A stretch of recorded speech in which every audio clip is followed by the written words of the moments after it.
Hey guys, what's going on? This is Alex again, and today I wanted to go over just a drum template that I typically use for a lot of my drum covers and just my overall drum sound and what all is involved in that. And it's a lot of things that are pretty basic, across the board for most drum mixers, but I've found that especially for rock and for a little heavier genres, if you're doing hard rock, faster punk stuff, even metal, you can't really get a authentic, metal or hard rock drum sound by just sticking up mics on a drum set. And that was one of the biggest things that kind of opened my eyes after the fact, is that going into the mixing stage, you've got to do some pretty drastic changes to get things to kind of be competitive in the rock market or the genres similar to that. So basically, this is the last cover that I did, a song by Don Broco.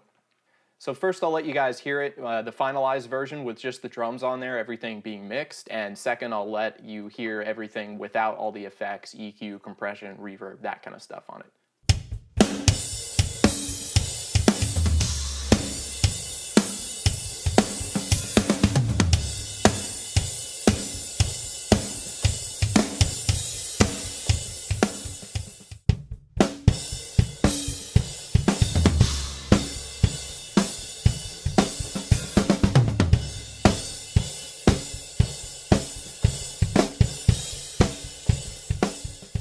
So as you can hear between those two performances, the one that is mixed obviously sounds a lot more forward and upfront in the mix, a lot harder hitting, and that's due to several different things. Mainly EQ and compression, I'd say, are the biggest two that really help you get that kind of rock sound. So with all the microphones, if you look at all the ones that I'm using, it's just pretty standard setup, 2 overhead microphones, kick in and kick out, snare top, snare bottom, and then I've got 3 floor toms.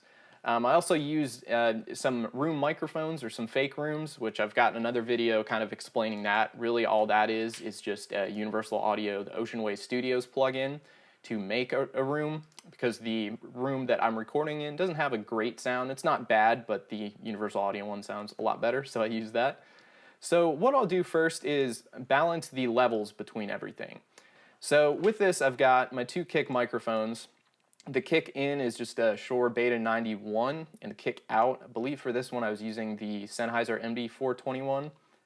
So for these, the kick out is more responsible for a lot more of the low end and kind of the boom of the kick, where the kick in, that's a lot more of the beater attack and the click of it.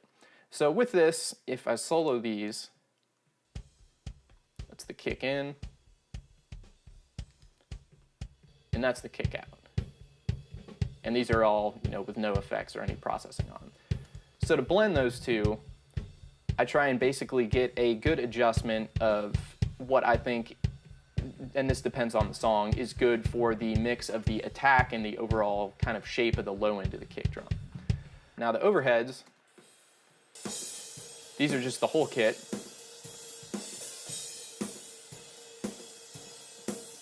And this I'll usually leave anywhere from 0 to -12. I've found that kind of the heavier the genre, sometimes you can really move down the overheads. For this one, I thought the overheads capturing the cymbals was pretty well blended kind of for this song. But for a lot of heavier stuff, you may use the overheads very little in that. But the overheads are responsible, at least in the way I've got my mic set up, for the majority of the cymbals. So without that, if I play it here and then mute the overheads, you'll hear that a lot of the cymbals kind of disappear.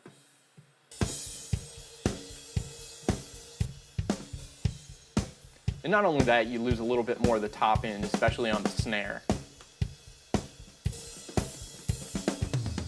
So for snare, I'll usually keep that right around unity gain at about 0. Snare bottom, that's just going to be the snare wires, and it doesn't sound good on its own. So what I'll do is I'll balance this with the snare top, just so you can hear enough of the crack of the snare wires, but it's not overwhelming and too kind of bright and harsh. And then the toms, I'll just kind of adjust those to taste. Those for me personally, toms are the weirdest for me to mix, just because they are very dynamic. I'd say even, arguably more so than some of the other elements of the kit, just depending on if you're doing, a light fill or if you're really riding on the floor tom or something. You may need to really heavily compress those or kind of automate the levels in the mix to get them to react appropriately. So this is with everything, all the processing off. Now I should add, this is one thing that I do on my mixes that a lot of people are going to think are pretty weird, but my master bus, I've actually got a pretty big EQ boost on here. It's a 6 decibel boost at 6K. And this was a trick that I saw in a video that Nolly from Periphery was doing. And reasoning for that is that a lot of the mixes today are very, very bright. And you can do that by going in and, adding a little bit here and there for each element for the overall brightness of the track. But I'm a big fan of, like Nolly was using, what's called top-down mixing, which is where you start from the top of the mixing template, so your master bus, then your groups, then your individual tracks, and you're trying to get the finalized result kind of as close to it as possible as early in the mix. So without this EQ boost, here's what it sounds like.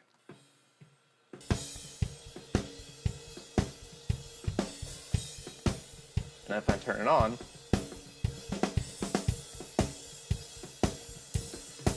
so to me that sounds better. At least I can hear the clarity of the cymbals a little bit more. You get more of the snap out of the snare drum, and a lot more attack.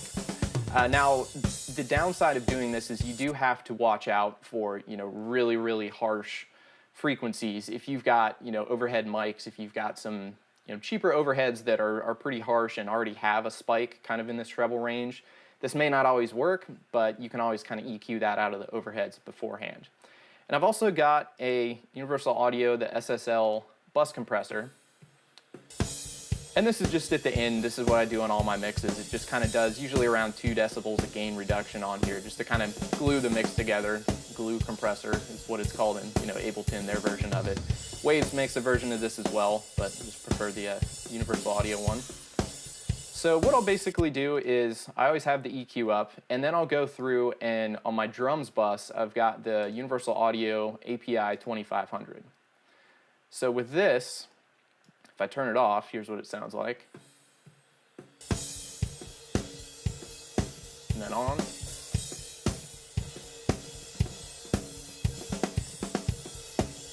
So what I typically try and do with this is on the snare hits, make the needle kind of move right around 4 decibels of gain reduction. I've got the attack all the way up or down, I guess, and the release pretty quick. So you're letting through the transients of the attack, but the release is quick enough so that in between hits, you're getting the full volume. It's not, still recovering from the last hit. So I'll start with that and get just kind of a ballpark. This is more like a kind of global punch for the mix for me. And then I'll just go through track by track and then just kind of edit these. So my overheads, I high pass a good bit. I basically just roll out the kick drum.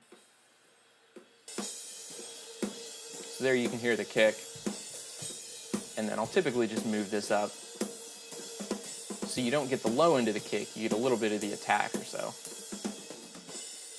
And that way it leaves a little bit more room for the 2 kick mics that I've got to go ahead and, do their thing. Because I don't really need, the kick drum to be prominent in the overhead mix. I'm going to use more of the direct mics to get that attack.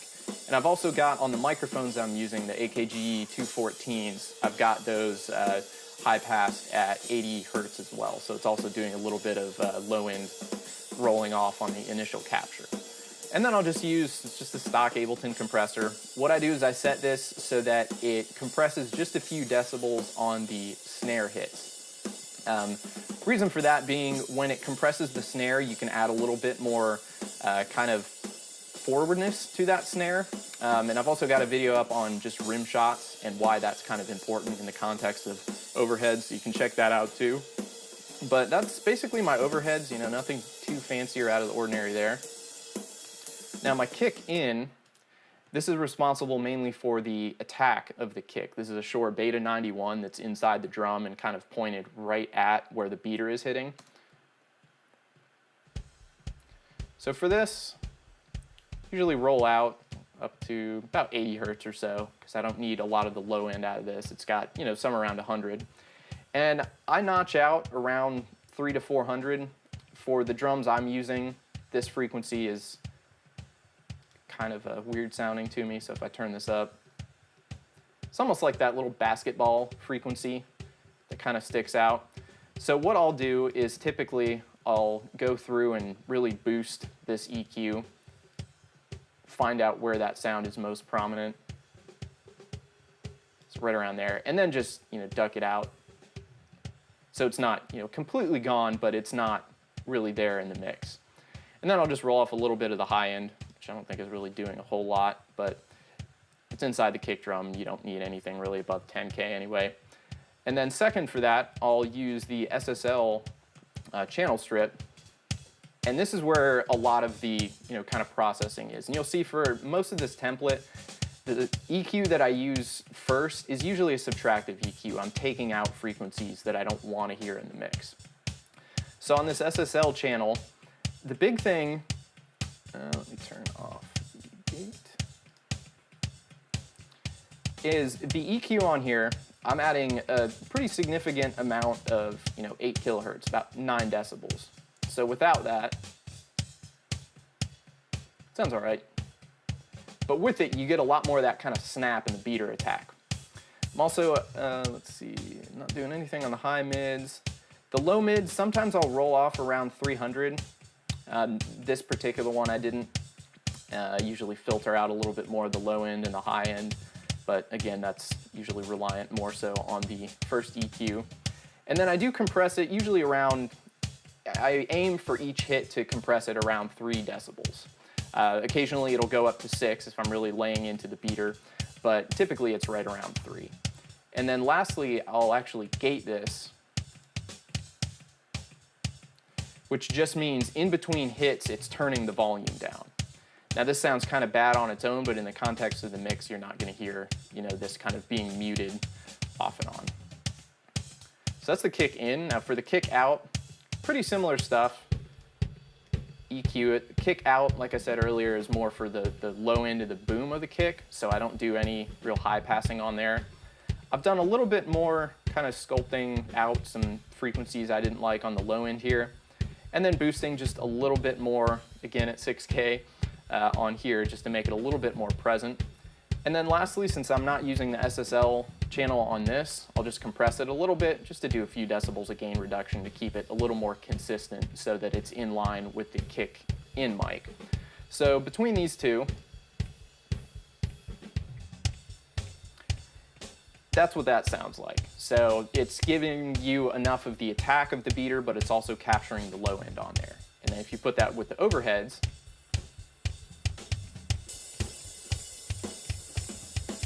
you get a pretty, already there, you get a pretty good picture of the kit. So next, I'm gonna work on the snare drum. And the snare drum, for this, I'll high pass to usually 80 hertz. You know, I don't need anything below there. And I'll usually compress it a good bit, just with a, you know, stock compressor. With this, you're not adding, with most stock plugins, whether you're in Pro Tools, Logic, Ableton, Cubase, or even GarageBand, the stock compressors don't add any character. They're basically just leveling out the volume. And that can be great because you don't necessarily always want to add, you know, more harmonics or character when you're just trying to do basic volume automation type stuff. So with this, I'm doing a fair amount of compression on here. Just pretty quick attack, quick release as well. So this is more just making it each hit consistent. I'm not really using this to shape the transient or the hit of it. What I am using to do that is, again, the SSL channel on here. And with this one, it's a similar deal on the kick. I like adding a lot of just 8K. So I think that's, you know, probably 3, 6, between, I don't know, it's probably 7.5, 8 decibels, 8K. So that's without the EQ in. So you get a lot more of that stick attack on there with that high shelf added in. I'm taking out a little bit of around 300 hertz. 300 hertz is just a frequency that pretty much across the board sucks. Like I take it out of my kick drum. I usually take it out of the toms, snare drum especially. It's that real like basketball ping-pongy frequency. I'm not taking out too much, just shy of maybe 3 decibels, because with snare drum, if you start to take out this particular frequency, you can lose a little bit of the body. So by doing that, now it just sounds real thin. But on the flip side,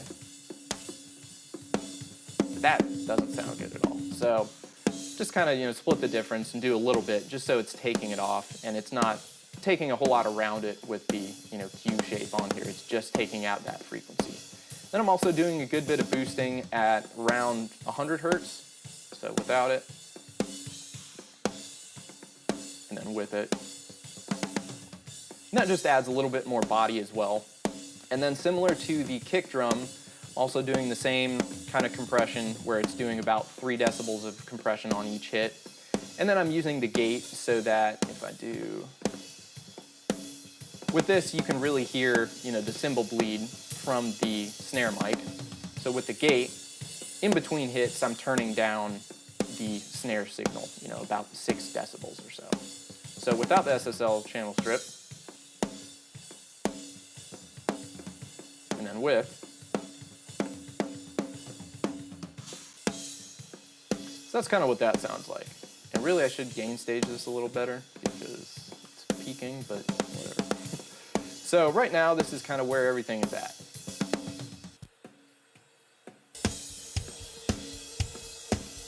So starting to sound pretty good in my opinion at least. It's a lot more forward.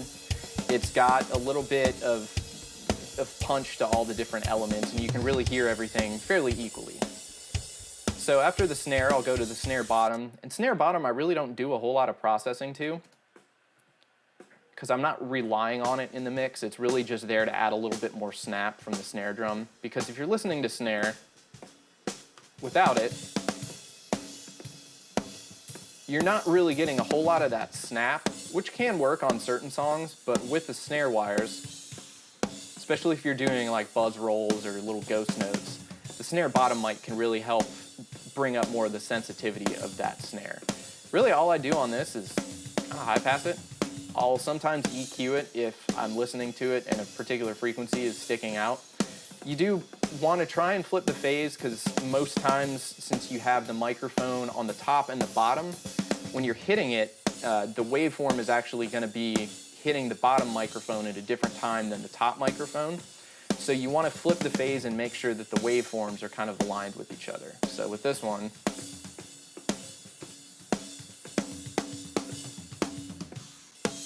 can hear a little bit more of the body kind of comes back if you flip the phase on it, just because the waveforms are aligned more and you're not canceling out any frequencies. Sometimes actually for snare bottom, I'll compress and gate it pretty hard. And that's really if I'm doing something where it's just basically like a real big kind of 2 and 4 on the snare backbeat type kind of thing. Because with that, if it's super compressed and gated really hard, whenever you're hitting the snare wire, it comes up and it hits and then it ducks away really quick. So it's this real tight, snappy sound. It doesn't work great for ghost notes because then it's this real kind of pokey, kind of sound to it. So I don't always use that, but depending on the mix, sometimes I'll rely on that. So right now, this is with all the mics in. And then lastly, the toms, I process pretty similarly. So this is my 12-inch tom, just my rack tom here. Let me find a part where I'm actually hitting it.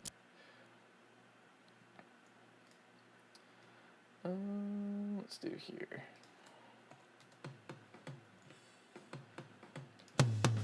So that's what it sounds like just by itself.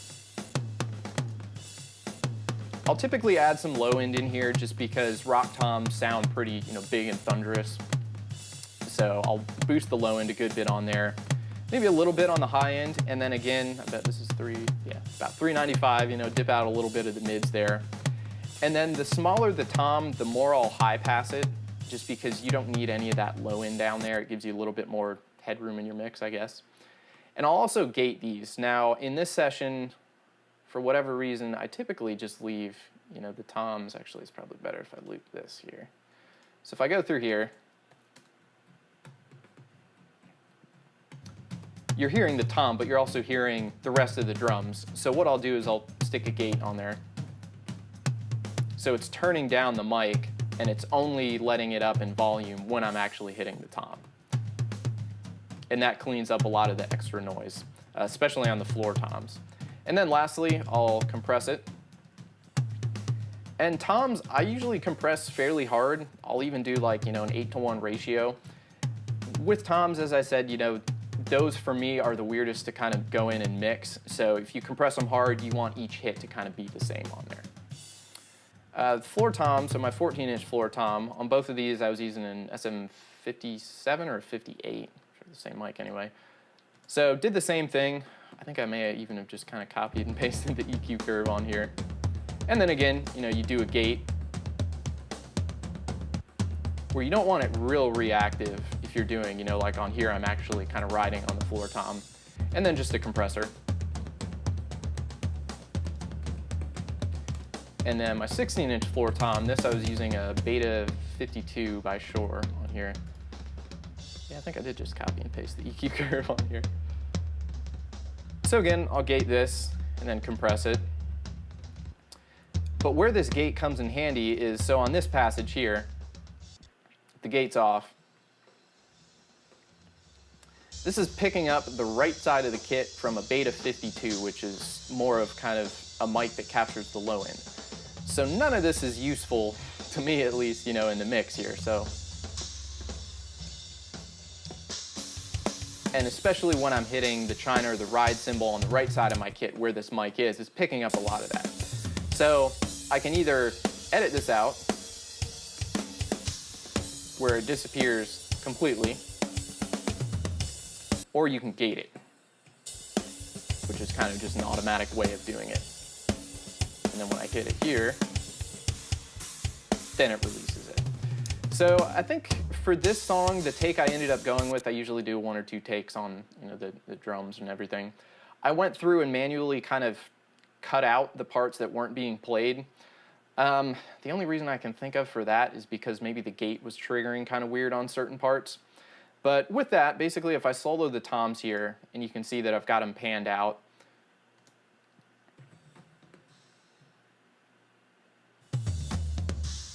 so that way you're getting just the tom sound, and then after it finishes, you're not really having anything else. So it sounds weird on its own, you can really hear the fade outs, but with the rest of the kit,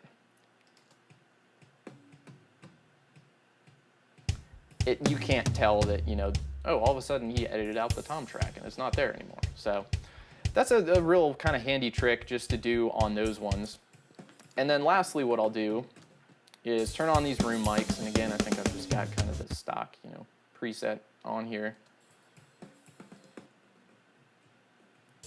The rooms, I typically don't have too high in the mix, depending on the track. If it's a busier song, kind of like this one is, I'll leave them lower. I'll have them up higher if it's, just a real laid-back song that needs that kind of sense of, open bigness to it. And then lastly, I'll add the snare reverb on here. So that whenever I hit the snare,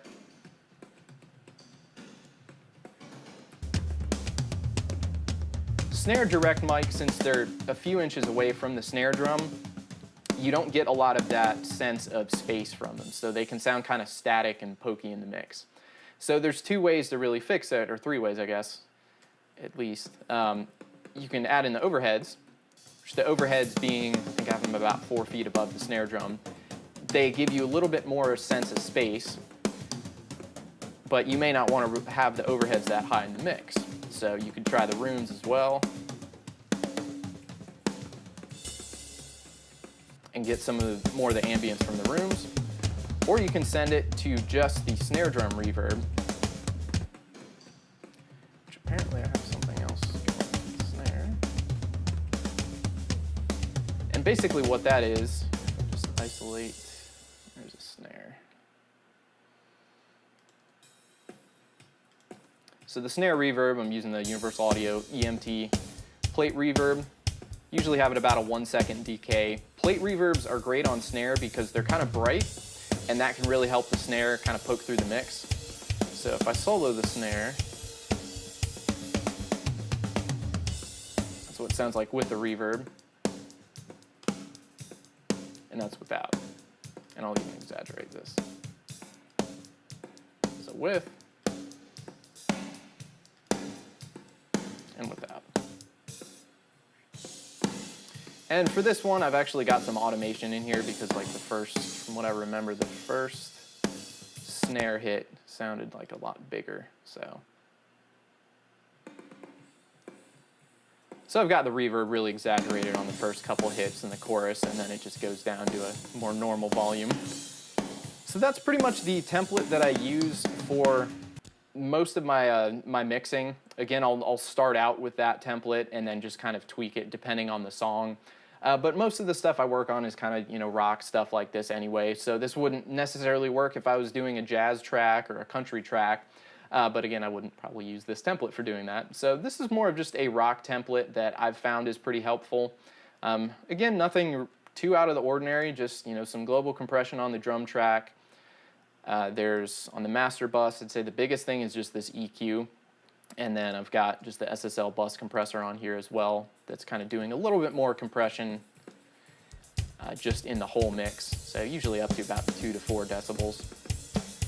But yeah, that's basically just a lot of the stuff that I've found out through trial and error and watching a lot of other mix engineers. The whole, you know, boosting 8K a good bit through the SSL channel, I think is a Chris Lord Algae trick. You'll see him do that a lot, and that really gets the snare and the kick forward in the mix. So that's a lot of the stuff that I'm using. I'd be curious to hear what you guys kind of use or what your go-to settings and different plugins and tips and tricks are for getting kind of a good rock sound. I don't really use samples. I know that you certainly can, and for some genres like metal, you probably need to. But with that, you know, this is just kind of adjusting the individual microphones that I have on my kit. So the benefit of having a template like this is that you can just basically hit record and you can get, you know, a sound that's 90% of the way there that you just need to go in and tweak a little bit here and there. But thanks again for watching. Please subscribe if you've enjoyed these and let me know what you want to see more of. I'd like to keep making a few more of these and see what you guys are interested in and what topics to cover in the future. And thanks for watching. I hope to see you next time.